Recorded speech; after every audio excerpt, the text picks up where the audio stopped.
आज झारखंड टाटा नगर की धरती पर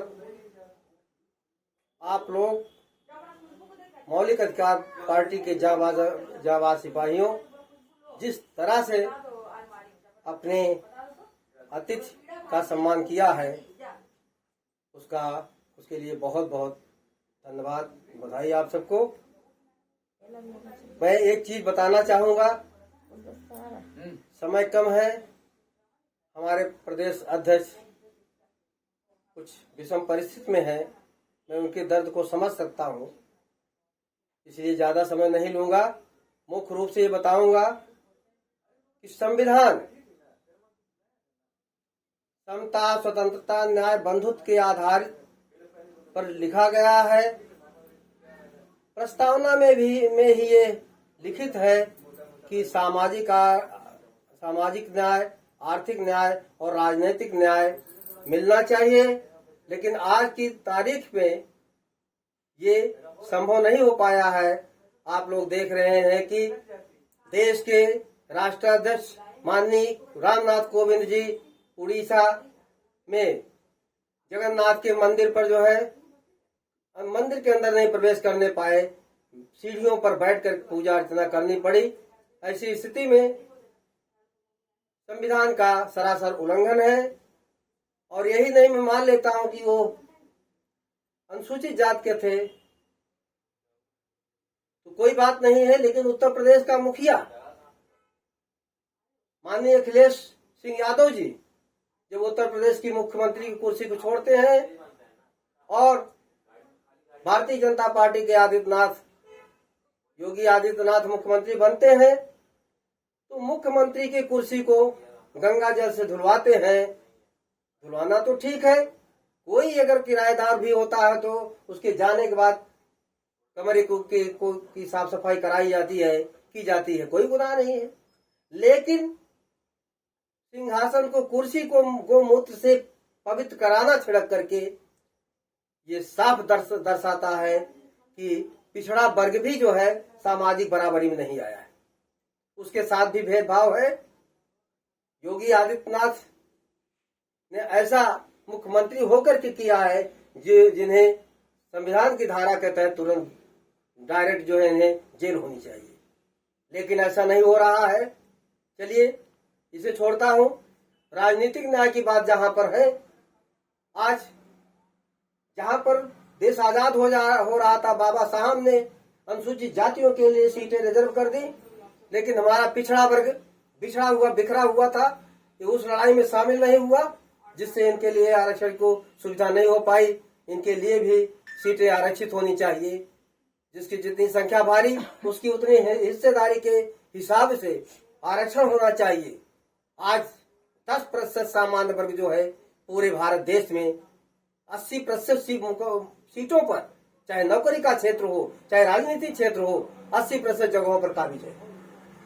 ये सुप्रीम कोर्ट और हाई कोर्ट में जो जजों की नियुक्ति होती है वो चुनाव आयोग से परीक्षा देकर कोई नहीं जाता है।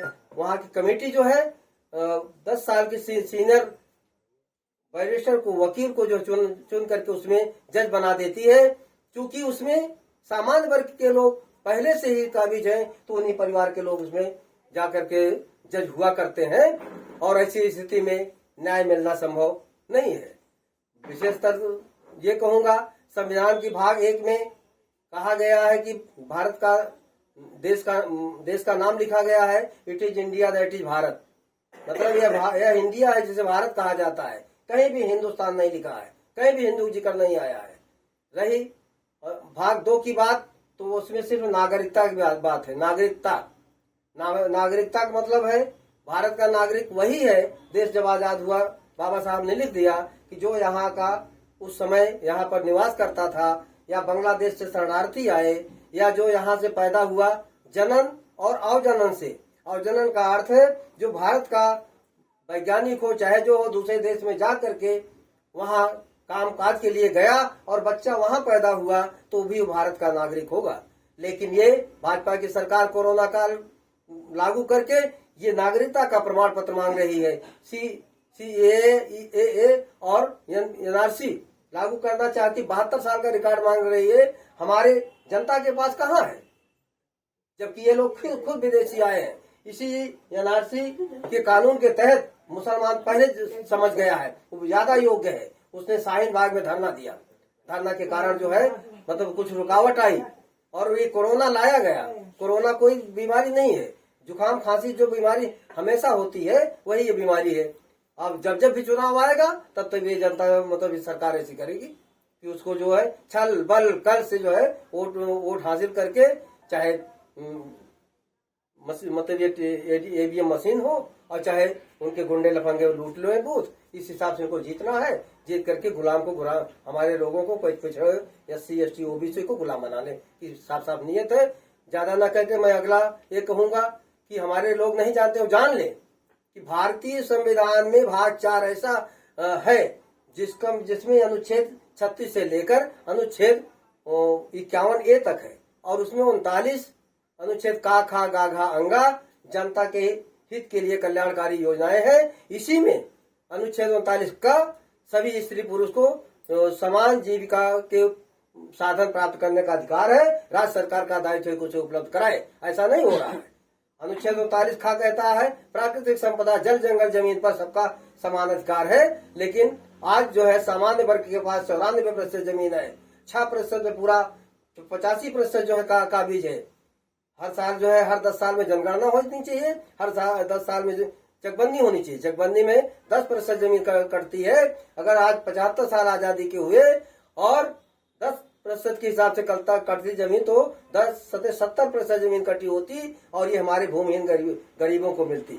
चलिए, अगर हमको जमीन मिल भी गई तो हम कैसे करेंगे? बिना पैसे के खेती नहीं कर सकते हैं। संविधान गा में ये स्पष्ट है कि जो राष्ट्रीय आय सरकार गवर्नमेंट को होती है उसमें जो है मतदाता की भागीदारी है, यानी वित्त का समान वितरण। उसमें मौलिक अधिकार पार्टी कहती है कि जब सत्ता में आएगी तो इस समय प्रति व्यक्ति राष्ट्रीय आय 11,254 रुपया है और उसी से 6,000 रुपया प्रति माह वोटर से मौलिक अधिकार पार्टी सत्ता में आने पर देगी। चलिए, अगला अनुच्छेद 39 घ है। 39 घ कहता है कि समान कार्य का समान वेतन। जो भी कार्य कर रहे हैं समान कार्य का समान वेतन मिलना चाहिए। शिक्षक कर्मचारियों की पेंशनें बंद कर दी गई है। सांसद विधायक 3-3 पेंशनें ले रहे हैं। मौलिक अधिकार पार्टी आते ही 13 पेंशनें को बंद करके 1 पेंशन देगी और कर्मचारियों को वेतन को समान करेगी, पेंशन को बहाल करेगी। 39 अंगा कहता है कर्मकार सुकुमार को कि भरण पोषण की जिम्मेदारी को राज्य सरकार की है, लेकिन आज ऐसा नहीं हो पा रहा है। मौलिक अधिकार पार्टी जब ये वोटरशिप लागू कर देगी तो इस वोटरशिप से बूढ़े बुजुर्गों गरीबों असहायों को जरूरत नहीं पड़ेगी, अपना भरण पोषण हो जाएगा। शिक्षा चिकित्सा ट्रेनिंग मुफ्त कर देगी। गरीब बच्चे जो है बड़े योग्य हो, उन्हें जो है महंगे स्कूल है ट्रेनिंग नहीं करा पाते हैं, वो ट्रेनिंग हमारी पार्टी जो है मुफ्त कर देगी, सब कराएंगे। देश हर प्रति परिवार प्रति आवास प्रति परिवार प्रति रोजगार, ये हमारा एजेंडा। इन्हीं वाणियों के साथ समय कम है, मैं अपनी जिंदाबाद जिंदाबाद जिंदाबाद जिंदाबाद मोदी करके पार्टी जिंदाबाद जिंदाबाद राम बहादुर जिंदाबाद जिंदाबाद।